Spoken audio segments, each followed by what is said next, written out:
Okay, so high riders to Rolls Royces, the Timberlake story. This, as Claire said, is hopefully the first in a series of talks and walks that we were delivering. And I think Claire has already explained the King Street Heritage Action Zone. So this is a small map of it. You can see that although it's called the King Street Zone, it covers King Street, Library Street, and all the other little back streets and alleyways in between. So yeah, our part in this, I hope, is to stimulate interest in some of those buildings, some of them that do really need a lift. So if we can make a small contribution to reviving some of those, great old buildings, well then, that'll be fantastic. So what generated my interest in the Timberlake story? Well, it started off with this building, actually. So this is Wallpaper Supplies. Tucked away down Arcade Street. Arcade Street takes its name from Grimes Arcade, which is blocked off at the moment, has been for about 20 years, but we're rather hoping that at some stage we can open it up again. So people looking at this building might think that it doesn't have any real significance, or any real historic significance, but they'd be wrong. I noticed straight away this cobbled driveway in front of the building, which led me to think that it probably had a previous life and a previous existence. I was looking through a book by Bob Blakeman, a Wigan historian from the 1990s, and in the transport section I came across this advert. So an advert for Timberlakes, hiring cars, hiring charabancs. And now Bob, in his book, placed this in Library Street, but I could see straight away this was our Arcade Street building. So it's unmistakable. You can see the windows match up. I don't know if you can see it clearly, but this sort of dentiled ridge across the front of the building is still in place. And of course, this cobbled runway, driveway was the entrance and exit to the garage. So in this building in Arcade Street is at least 110 years old, and at one time had was a really important building in the town centre. So with the help of the archives people, I was able to get a clearer image, and I could see that it was actually an architect's drawing produced by Ormrod and Pomeroy. They were a Bolton partnership of architects who operated between 1904 and 1913. So that helped me to date this drawing around about 1910. They later became Ormrod, Pomeroy and Foy, and we'll hear a bit more about them later on because they feature a bit later in the story. So they were a well-known architect who designed a number of public buildings and quite a few industrial buildings as well. So this was a cutting-edge building in its day. It's all steel framed with a concrete floor, and the steel frame allows to have these full height glass windows where the cars could actually be displayed on the first floor. And I found out later on that there was actually a lift at the back of the building to transport the vehicles up and down to the first floor. So I was intrigued, wanted to learn more about the Timberlake story. I fairly quickly discovered that the main character in all this was a chap called Herbert Harold Timberlake, HH. Also known as Bert to his friends and family. Now he was born in 1870 in Maidenhead in Berkshire, born into a family of bicycle makers. So his father Henry, two of his uncles William and Thomas were involved in the bicycle business. In fact, his uncle William was only 8 years older than Bert, and they go on to form a partnership, and they be the main people instrumental in bringing the Timberlake brand or name to the area to the northwest. So this is a map of Maidenhead at the time. This is Albert Street here, which is where young Bert was born. So this was his childhood home, modest terraced house in Maidenhead. So his father had founded something called the Pilot Cycle Company, and they claimed that it was the oldest cycle factory in the world, established in 1868. So he was making bikes under the name of Timberlake and using the sort of Pilot brand as well. And these are the kind of bicycles he was making. The proper name for these, the purest name, is ordinary bicycles. also known as high riders, but I think most people know them as penny farthings. So Henry, Bert's father, was quite an innovative chap. He had a number of patents for various things that he'd invented connected with the bicycles. So it started off on a modest scale. He was only employing 2 or 3 people, but business grew. And by 1880, he'd been bought out by a company called Hickling and Company. Now, I know penny farthings look quite primitive to us these days, but they were considered a big advance at the time. This is what they replaced. So this is what's known as a bone shaker, and this is actually a picture of a bone shaker that was made in Wigan in 1864. So bone shakers, I think, for an obvious reason, because they had these very hard, solid rimmed wheels.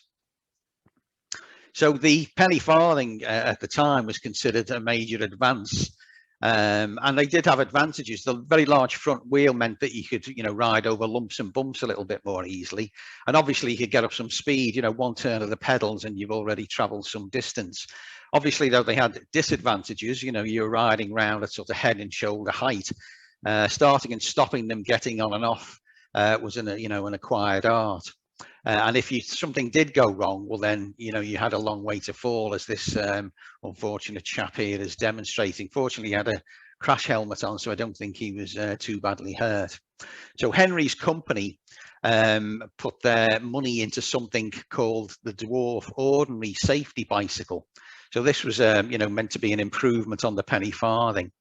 And this is a Dwarf Ordinary. So you can see it's got gears and chains attached to the pedals, so you can pedal at the same speed as a penny farthing, but with a smaller wheel.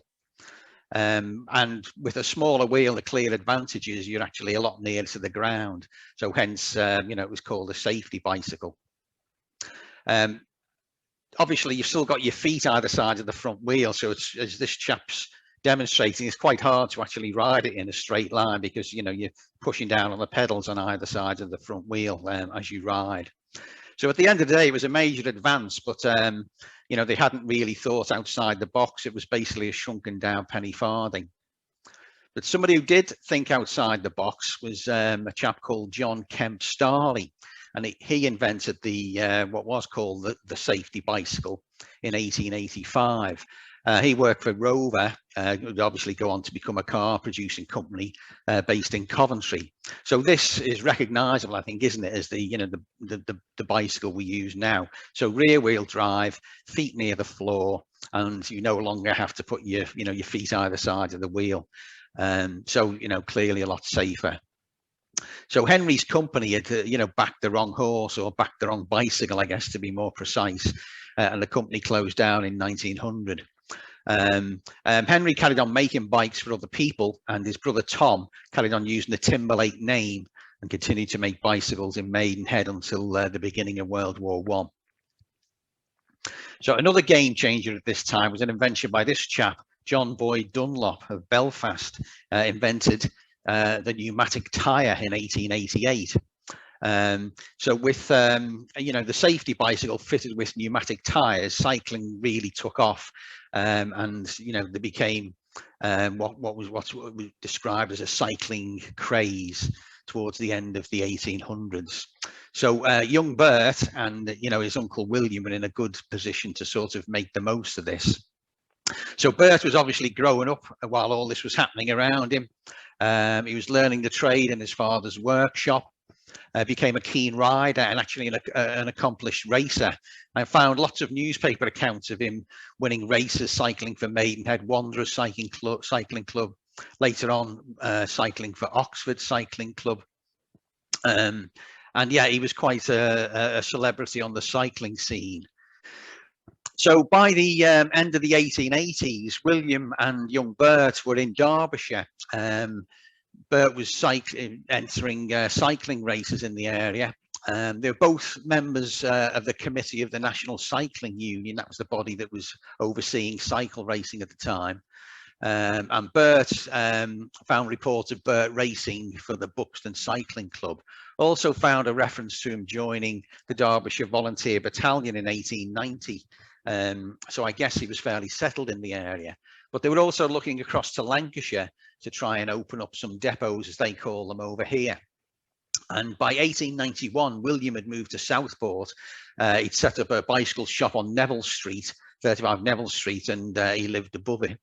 And Bert had settled in Wigan and started selling cycles in Wigan in 1891. And while he was in Buxton, he met a woman called Florence Charlotte Newbold. She was the daughter of a guest house keeper. So I guess Bert was staying in the guest house and met and fell in love with the landlady's daughter. So they were married in Buxton in 1892, came back to Wigan, set up home here. And not long afterwards, young Herbert Henry Frederick Newbold Timberlake was born in December 1892, and he would actually be their only child. So we now have two HHs, two Berts, Bert Senior and Burt Junior. I found this photograph of Buxton Town Centre and saw the name Newbold, and a little bit of research told me that this was actually Florence's brother Henry Newbold, who was a successful drapier in the town. So Bert's brother-in-law was also a successful businessman. So they set up home in Wigan. This was the first marital home, 2 Park Crescent, not far from Mains Park and the cricket ground. And the first evidence of bikes being sold by Timberlakes in Wigan is on this this photograph from Marketplace in 1890. So you'll notice here Timberlake bikes for sale. Oh, sorry, Timberlakes for bikes. So he'd actually opened a bicycle shop at 28 King Street.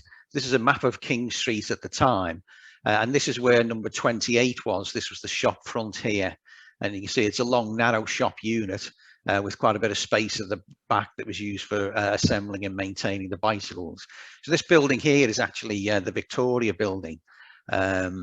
And you can see, you know, he had a large sort of ground floor unit. You can see Library Street hasn't been built yet, but it'll be, you know, built through here between 1890 and 1910. So this is what the shop looked like. Timberlakes, manufacturers of bicycles, tricycles, bassinets, and mail carts, selling the celebrated Timberlake bikes or bicycles. So this is the inside of the shop. I'm sorry, it's a bit grainy, but you can see it goes a long way back. So it goes the full depth of the Victoria building. So you can see lots of safety bikes with pneumatic tyres on for sale here. I don't know if you can see this here. I thought this was a penny farthing when I first saw it. Closer inspection, I could see it was actually a baby's pram, or a bassinet, as it was known in those days. So this is a picture from their fitting shop in Wigan, which I'm not sure if this was at the back of Victoria buildings, or it might be the works, the new works that they opened in 1895 that I'll come back to. So just to get your bearings, this is where 28 King Street would be now. 28 King Street's a little bit further up the street because the shops and houses have been renumbered. But this is the Victoria buildings built in 1877, and this is where 28 was at the time. This is where Timberlake started out with his bike shop. So you can see it's now the entrance to the Evolution nightclub. So business grew quickly. By later on in the 1890s, they had a range of depots across the northwest. So in Wigan, Liverpool, Southport, Ormskirk, Blackpool, Derby. This one here is the shop on Neville Street that William was living above. And this row of shops is still there. And these sort of pillars, some of the shops still have these pillars outside them. So if you're visiting Southport, it's on that Neville Street's that wide road that links Lord Street to the promenade. So in 1894, it had become a limited company. And William was also looking for other opportunities. He set up another company called the Wigan Trotting and Athletic Grounds Company, obviously with a view to, you know, generating interest in athletics and cycling in the town. There was a shares issue for both companies in 1896 trying to raise capital. The prospectus for the bicycle company said that their business had almost doubled the previous year. They were looking to raise £75,000 in £1 ordinary shares, which was a little bit ambitious, I think, to say the least. And by this time, William was having had a growing family, and he'd moved to a larger house in Southport in Hampton Road. So the Trotting and Athletic Company was creating a sports ground that would become Springfield Park. William had put up over £2,700, and his fellow investors between them had contributed £16,000 to actually develop and create the ground. There were also ambitious plans for tennis courts, bowling greens, various pavilions, but not all of those were realised. And this is a picture of the turning of the first sod ceremony, 20th of January 1897. So this is William here at the centre with the spade in hand. These are his fellow investors, not, you know, fabulously wealthy men. I think two of them were in the butchering trade. One was a boot manufacturer. I think another a pawnbroker. But unfortunately, it would end badly for them. Because the venture wasn't a particular success. These spades, by the way, Ron Hunt, who many of you will know, tells me that a family member has actually still got one of these spades that was, you know, they were specially inscribed for the ceremony. So they did. The Springfield Park was created. You see, you know, this is what it looked like at the time. There was a running track, a cycling track, and a trotting track around the outside. And you can see, you know, from these photos that it was used. But unfortunately, it wasn't a success for a whole myriad of reasons. There were disputes with the builder over the quality of the cycle track. I don't think they raised enough capital to build everything they wanted to build, so you know, it probably didn't attract enough events and enough people. So the company actually went bankrupt in January 1901. Did go on, of course, to be used to become Wigan Athletics home ground, and I believe it was used for at least a season by Wigan Rugby League in 1901 to 02 before they moved to Central Park. But I think this failed venture is probably why William moved away from the area, because by 1901 he was back in Derbyshire, and he would later settle back down in the southeast.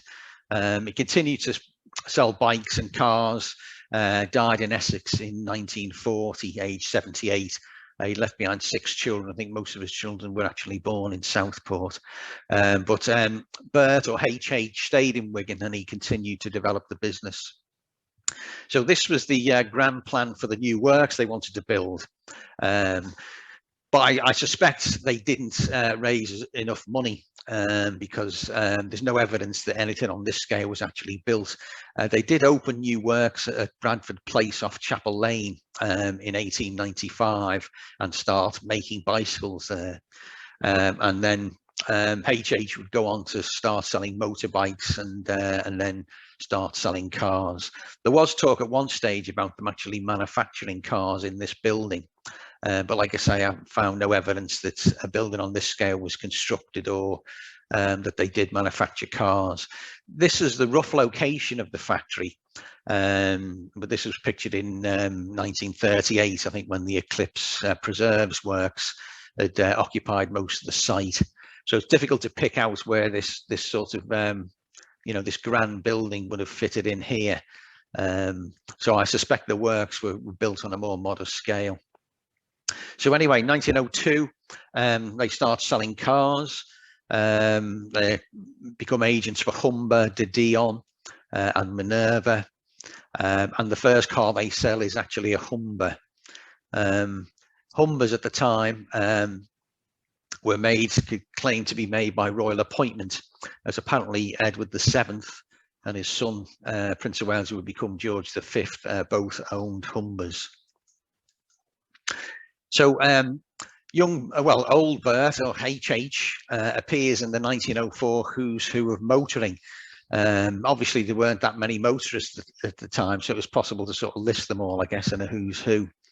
But yeah, described him as being an experienced driver, having driven over 30,000 miles, and he was the current owner of a Cottereau, another French car, which would have looked something like this. Commented in the article that it was a very reliable car, and that he'd driven Lord Lindsay around his constituency during the recent by-election without any problems or breakdowns whatsoever.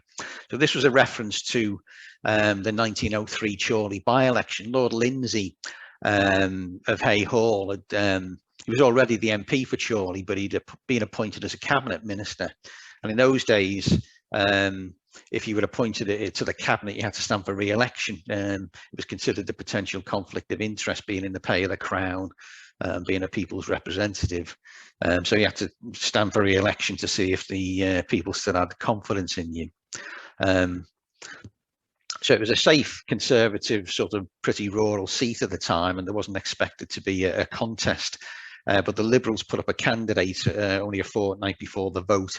So there was these very hurried hustings. And I've read accounts of Lord Lindsay being ferried around to election meetings in places like Tarleton, Croston, Adlington, and obviously Chorley itself. The Liberal candidate won 43% of the vote, so he did give Lindsay a bit of a scare, but Lindsay was re-elected. So I'm sure that you know, he was grateful to Timberlake for his help and support. This is a picture of Lord Lindsay, David Lindsay, in a motor car from around about that time. So he was obviously an early adopter of the motor vehicle.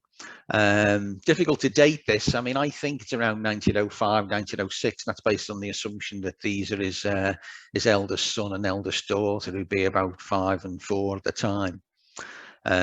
Difficult to say what make of vehicle it is, but it does look similar to something called a Delage. And Timberlake, we know from this advert, was actually selling Delage cars at the time. So whether Timberlake supplied him with this car or not, I don't know. But clearly they, you know, they were closely associated. And I think we also know they were both active in the Freemasons at the time. So this association with the, you know, local lords of the manor won't have done his business any harm. So we know then that by 1910 he'd expanded considerably, and he built this garage in Arcade Street. And at this time, we know he was running charabancs to Blackpool and Haydock. The date of this advert, the newspaper it's from, is from 1910. So we know for a fact this garage was in place by then. He moved house, or he had moved house by 1911. The census shows him now living at 34 Trafalgar Road, an Edwardian semi on the other side of Mains Park.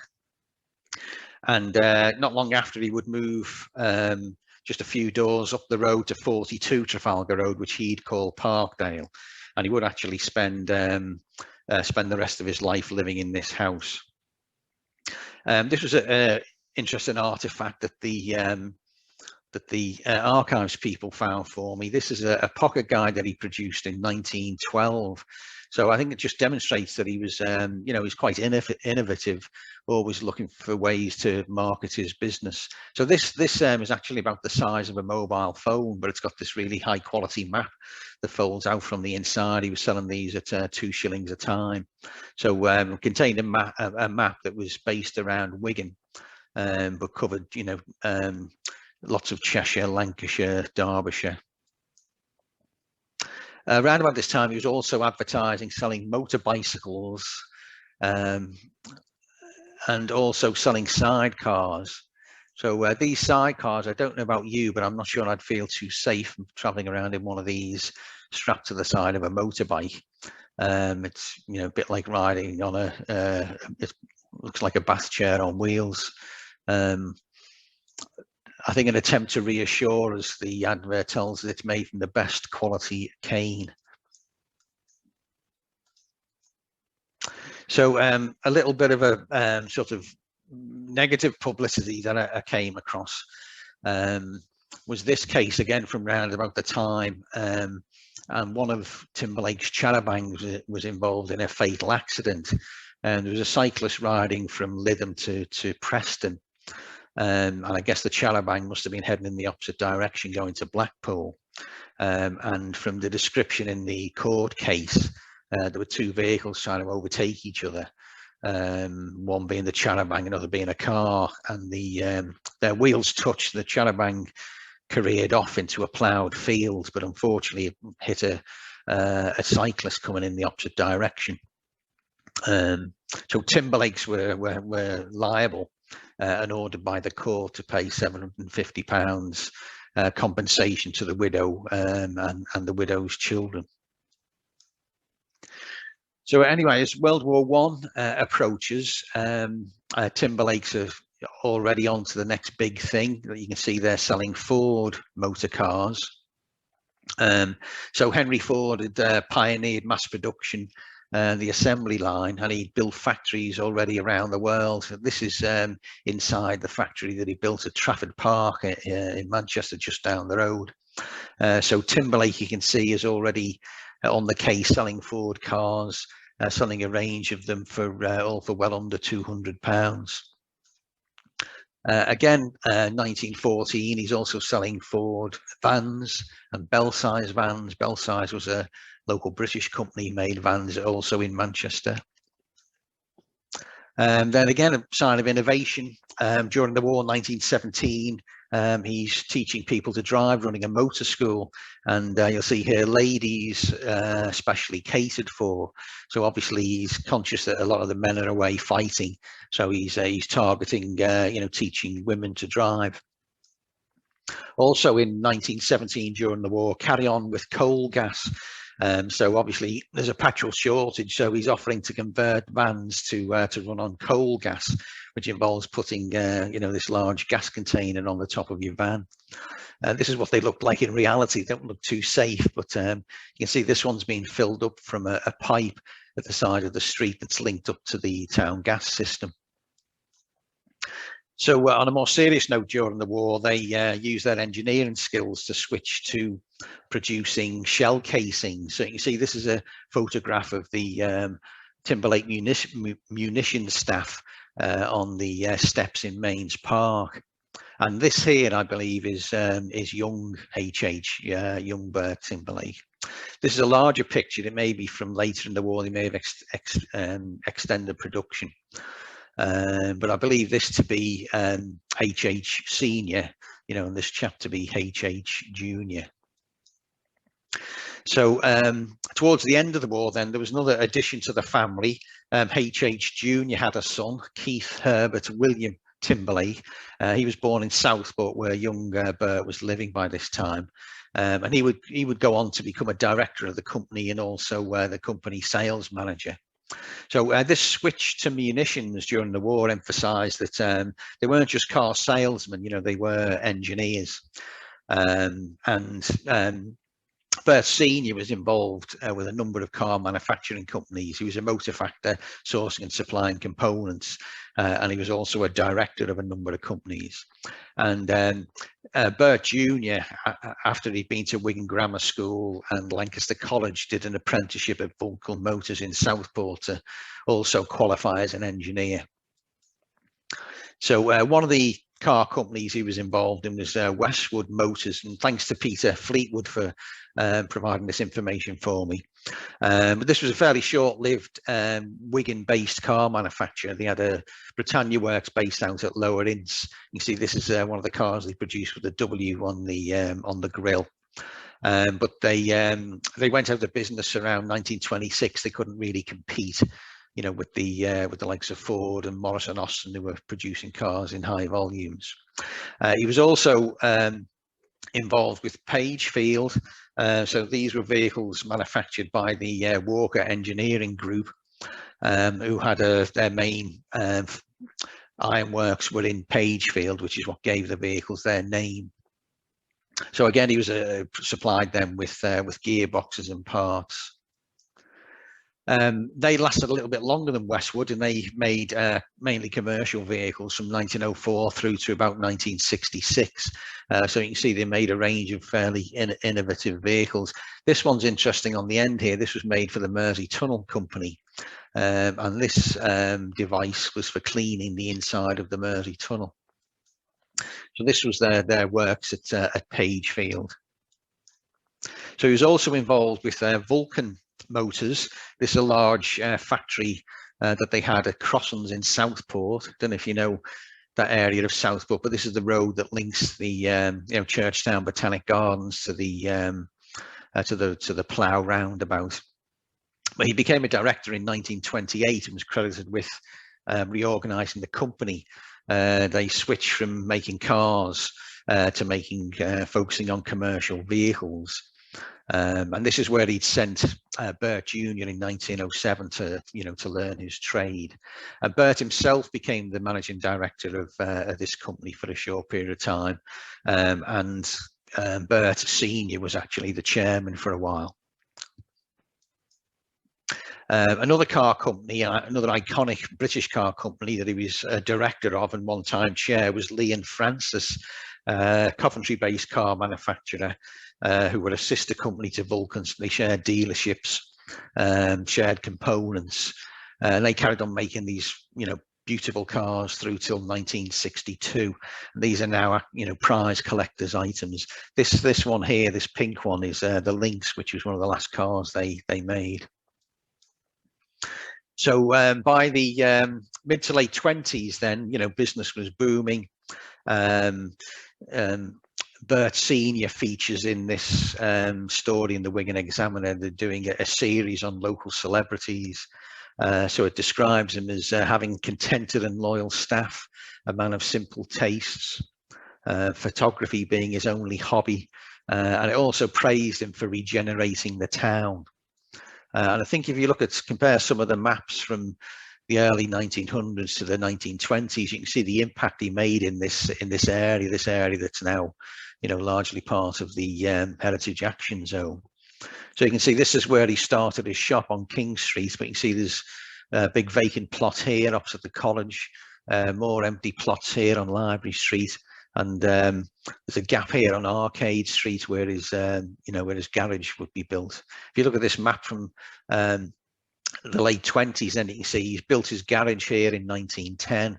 He's built this huge 3-story showroom and garage here opposite the college. He's built another showroom here on Library Street, and he'll also fill in this gap by building yet another showroom. So you can see the same from aerial photos. This is from 1920. You can see there's the college, and you can see there's this big empty plot across the road. And similarly, there's this empty plot here in Library Street. And by 1938, you can see he's built this impressive showroom on one side of Library Street, another one directly opposite. He's built this huge 3-story showroom and garage directly opposite the college, obviously now the town hall. And this is his original garage here, the first building we looked at, built in 1910. You can see this curved fascia here. This is where the bore the Timberlake name.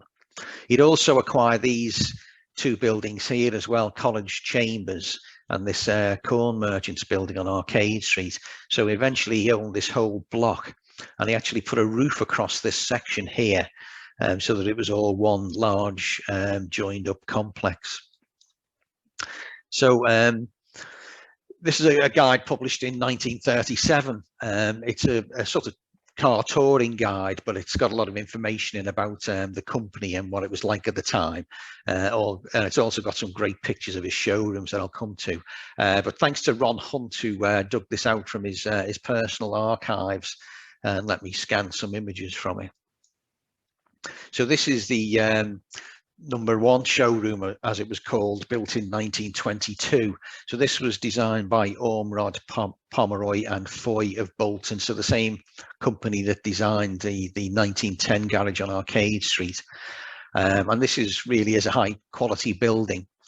So all of these features around the windows, these are solid Portland stone, red Accrington brick. You can see Westmoreland slate on the roof, and you can see even stained glass windows in these roof windows.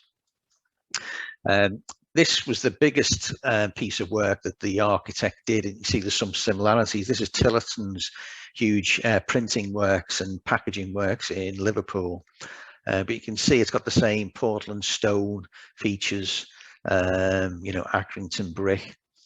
And if you actually take a close look, you can see this is a detail from the Tillotson's building. And this is the same sort of architectural detail from the Timberlake building. So clear, it was designed by a quality architect. This is showroom #2 then. So this is the, the big, huge 3-story building built around 1927. And if you look, it sort of replicates the same look as this building, doesn't it? It's got the same sort of roof and the same sort of roof windows. But you can see this is steel framed, like the garage on Arcade Street. So that allows it to have these huge, windows at the front. Obviously windows at the side as well, and there were windows all along the back of the first floor, so the showrooms were flooded with light. So this is the entrance here to take vehicles into the ground floor.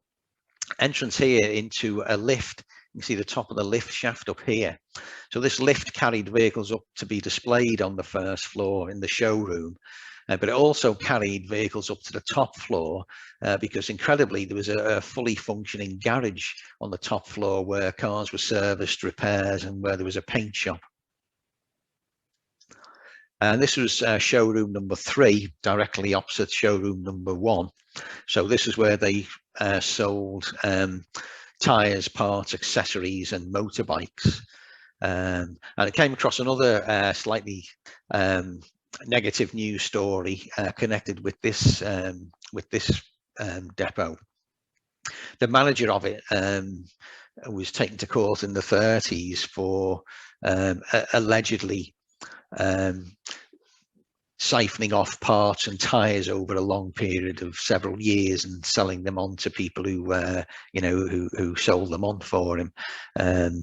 The courthouse at the time was described as looking like a garage because they assembled all of the exhibits. So apparently the corridors of the courtrooms were stacked up with tires and other accessories that had been brought along to as exhibits in the case. I'm not sure whether I couldn't find out whether the unfortunate chap was found guilty or not. So you never know. He may have been innocent. There's another picture from the 1930s that the archive staff found for me. So this is a very happy-looking chap on a gleaming new Norton bike outside showroom number 3. So you can see showroom number 1 across the road in the background. So obviously this well before you needed to wear a crash helmet. This is another artifact from the 30s. Convertible Rolls Royce sold by Bonhams in 2005 for £26,000. The first owner was H Timberlake. So I would imagine this possibly belonged to H Junior, Bert, and maybe he may have used it to commute across from Southport. As the 30s came to an end, then World War II approached. And at the start of World War II, the 1939 register shows that Burt June is now 47, living in Southport. And he also records that he joined the ARP, so he was doing his bit as a warden. Unfortunately, Bert Senior doesn't live out to see the end of the war, dies aged 73 in 1944, and is buried in Christchurch on Parbold Hill. Florence carries on as a director of the company, and Burt Junior becomes the managing director, and his son Keith is a director and sales manager. Now, up until a couple of days ago, it was a mystery in terms of what Timberlakes did during World War II. But with the help of a friend, Jack Deacon, who I didn't know until recently, had served an apprenticeship at Timberlakes during World War II. Started there in 1943, but his apprenticeship was interrupted because he did naval service. But Jack told me that during World War II, they'd switched to making shell casings again in the same way that they did during World War I. So he told me that the Library Street premises were actually converted into a machine shop. Also says he remembers Bert, whose distinguishing feature was that he was incredibly well spoken. I think the term Jack used was he was very posh, very far back. Jack also met Florence, and he told me that she used to arrive in a green Pontiac at Library Street. So this is a green Pontiac from the 1940s, so it may have looked something like this. Jack also recalled that Timberlake's never been ones to miss an opportunity. Acquired lots of service vehicles and resprayed them, sold them to meet the growing demand for cars, particularly from servicemen coming back from the war. So like I say, they were always ready to make the most of an opportunity. So as we move towards the 50s then, Timberlakes are selling mainly British cars. You can see they've slightly rebranded, adopted this logo, Timberlakes of Wigan. The 50s was a sort of period of consolidation really for the British car industry. So I think in 1952, Morris and Austin had merged. They were the two big manufacturers, but they'd also absorbed companies like Riley, MG, you know, and several others.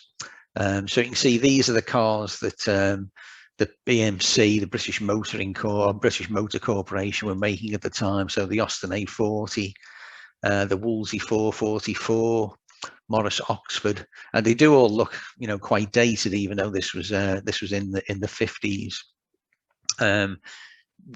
There's also these Austins from late 40s, early 50s, but this shear line here, there were quite a few of these left driving around when I was growing up. I think they call them the poor man's Bentley, but they always had this very old-fashioned looking sort of square trunk on the back. So remember this Austin logo, because we might see something that looks similar to that a little bit later on. So yeah, the industry was consolidating. So Standard, for example, Standard would take over Triumph and become Standard Triumph, and would eventually become part of British Leyland. Alvis was merged into the Rover Group. The one car on here that looks a little bit modern is this one, the Austin A40, the later Austin A40. And British Motor Corporation brought in an Italian stylist called Farina, and he came up with this, you know, what was then a very revolutionary design. And the car was really popular, you know, and they sold a lot of them. And some people credit this as the you know, the first sort of modern day hatchback. It didn't, strictly speaking, have a hatchback, but it had the shape of one, and it, you know, you did have this sort of space behind the seat, and the seat could be lowered down. So what was happening with the family in the 50s? Well, Burt June was now well into his 60s, and he'd moved to Llandudno, sort of semi-retired. His mother, Florence, had been moved into a nursing home near to where he lived, and sadly she died in 1954, aged 88, and she'd be buried alongside her husband at Christ Church on Parbold Hill. So as the 50s drew to a close, then the Timberlake family's involvement in the company was drawing to a close. In 1959, Hatton's, a Southport-based dealership, bought H Timberlake Limited. They retained the name and ran it as a subsidiary. So H Junior was now in his late 60s, and he and his son Keith moved down to Sidmouth in Devon. The Library Street premises were becoming unsuitable for a modern dealership, and in 1968, Hatton built new premises on Wallgate. So this is a newspaper report, a picture from the inside of the brand new dealership as it was then. And then, rather tragically, in the same year, Keith Timberlake dies very prematurely at the age of just 49. So his father, Burt Junior, actually outlives him and dies aged 94 in 1987. So throughout the 60s, the Library Street premises still functioned until the Wallgate premises were opened in 1968. So this is a picture inside the paint shop. So this is actually up on the top floor of that building on Library Street. So you can see you've got an Austin A40 here, a Mini, Morris 1100, which were incredibly popular. I think they were the best selling car of the 60s. Triumph Herald, I think, another Mini on the end. So yeah, this garage was, you know, on the top floor of the Library Street building. This is another very grainy shot of the of the garage as well. You can just see the lift over in the corner there with the shutter closed. So that's where the you know, the lift would take vehicles up and down to ground level.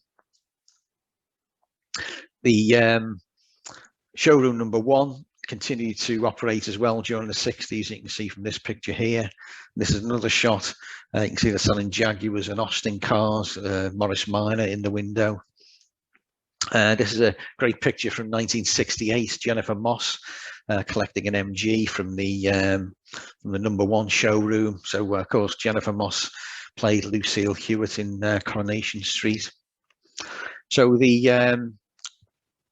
the main premises in Library Street were closed in 1968 when the Wallgate dealership was opened. And in 1968, the Liverpool Echo reported that there were plans to demolish it, and that a developer wanted to build shops and offices on the site. Also reported the corporation wanted to use some of the land to make a wider road connecting Library Street to King Street. Not sure how they were going to do that without demolishing more buildings.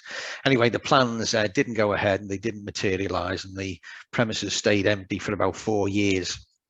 So you can see it looks quite different to how it looked, you know, in the 1930s. So you can see by this time, Timberlake's occupied this whole block. You can see they had all of the shop fronts the full way along, and the Timberlake sign is being sort of recentered to acknowledge that. You can also see that petrol pumps were installed here on the corner. Although clearly you couldn't drive through them, you must have had to pull up on the pavement and have your car filled up there, something that wouldn't pass a risk assessment these days. So this advert from the Liverpool Echo in 1977 shows they're still using the H Timberlake name, you know, even though the dealership is now owned by Hattons on Wallgate. So you can see they're selling lots of Morris Marinas, Austin Princesses, Triumph Dolomites, the ill-fated TR7. So and you can see, sorry, you can see they're selling Leyland cars by this stage, because British Leyland became bankrupt in 1975 and was nationalised to become Leyland Cars. So in the late 70s, there's another takeover, and a company called Baldwin's buy out the Wallgate dealership. So this is the chairman here, John Baldwin, featuring in his own advertisement.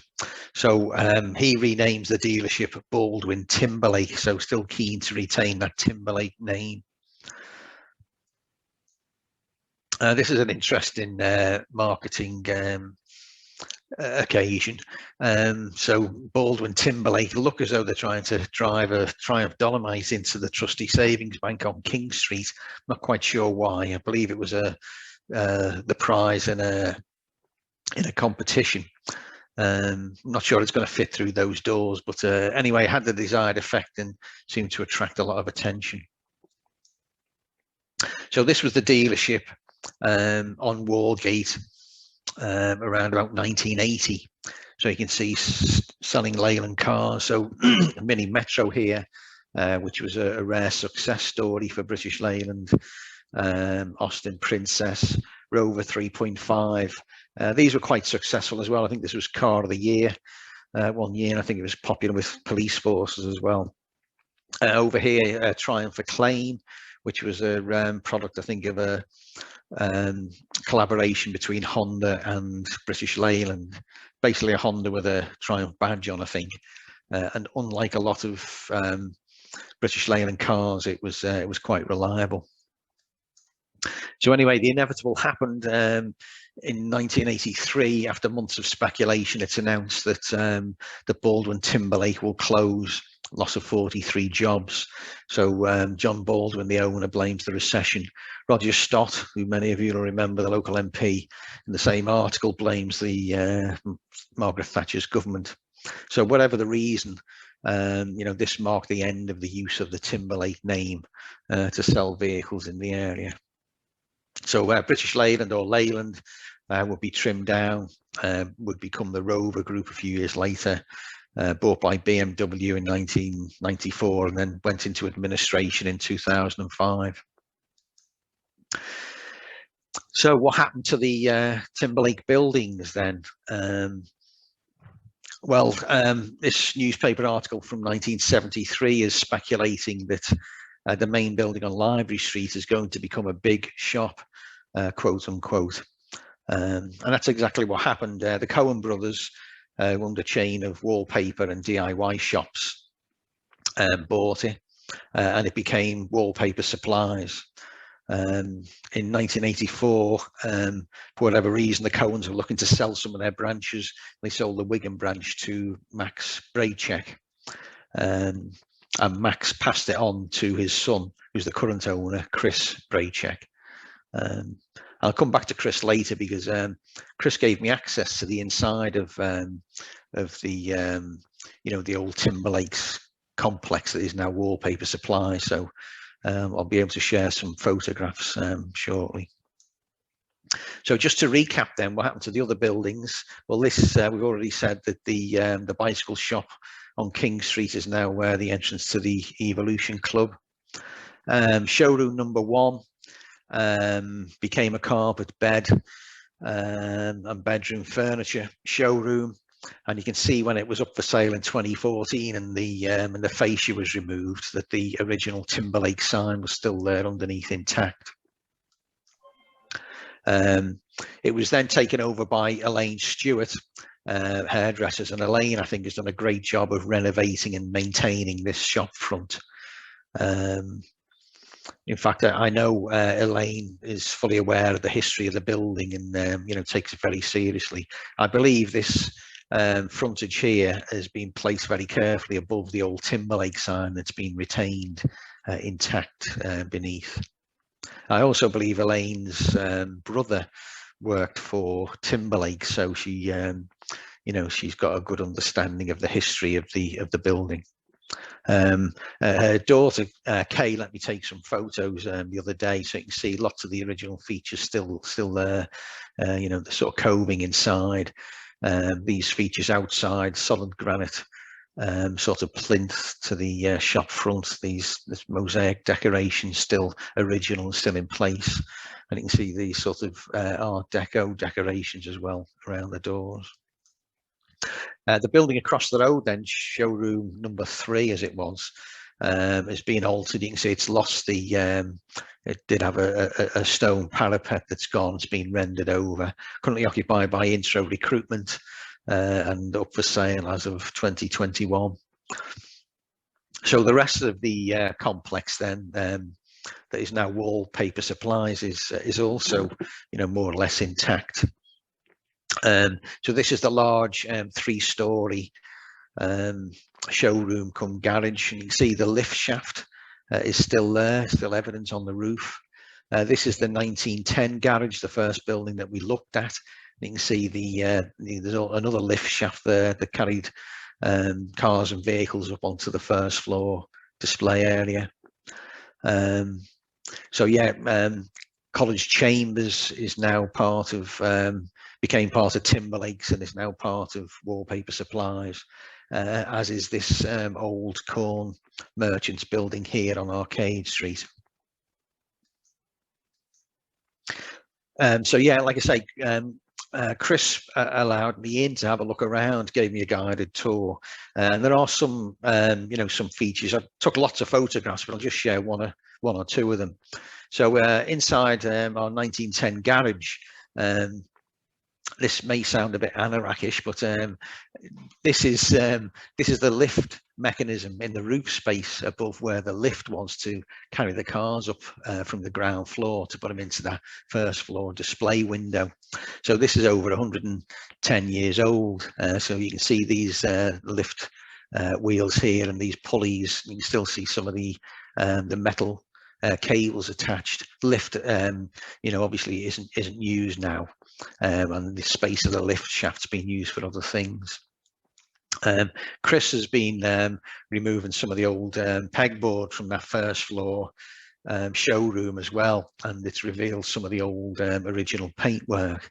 And when he pulled one bit of pegboard away, it revealed this 70 or 80-year-old Austin sign. So this is a priceless little bit of motoring and sort of local history.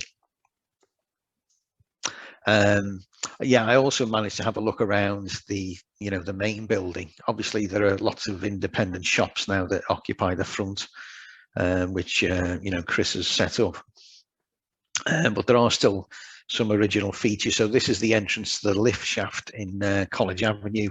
You can see the top of the lift shaft is still there on the top of the building. Inside that shutter, then the old 1920s wooden door is still there, still intact. You can see there's some of the sort of massive steel infrastructure here. And this is the stairway up, the back stairway up to the floors above. This is looking up on the right hand side. This is looking up this huge lift shaft that carried cars and vans up to the first floor for display, and up to the top floor for the garage. This is looking across the lift shaft from the third floor, and that gives you an idea of the scale of it. Some of the old the shuttering from the lift is still there as well, although it hasn't been used for a long time. This is up in that top floor where we saw the paint shop before. So you can see this is where the lift used to be, where we saw that lift shutter in the 1964 picture. Chris uses this area now for maintenance and repairs. This is on the first floor, again, give you an idea of the scale of the steel work, because there isn't a single pillar on the first or ground floor. Obviously, if you were using this as a car showroom, you want to avoid having to drive around pillars. So all of the load of the concrete floors is borne by the by the steel framework around the sides of the building, and by these huge steel joists. These are the original windows as well that have been painted out because the outside of the building was reclad. So another example of the interior steel work in this hoist. This is up on the top floor, looking across to the town hall, so you can see it was originally timber lined on the top floor. Also, I had a chance to look inside College Chambers, built in 1901. So late Victorian, early Edwardian building, but lots of original features in there. Fireplaces, cornices. These are more or less floor to ceiling sort of bay windows with all the original sashes still intact. Couldn't show photographs of the inside because they are being used as offices, some of them at the moment. And the Timberlakes Canteen was up in this top floor in the 60s, and the archive staff found this picture for me. So this is looking out of the Timberlakes Canteen window in the 1960s, looking across Arcade Street. You can see Grimes Arcade here, and you can see this timber structure here that's been demolished now. Chris tells me it was a garage, and the ownership of it was disputed when his dad took over. But apparently it was deemed to belong to the Meeks building rather than to Timberlakes. I tried to replicate the picture and failed miserably. Managed to get a picture of a very large television aerial, but hopefully you can get the gist of it.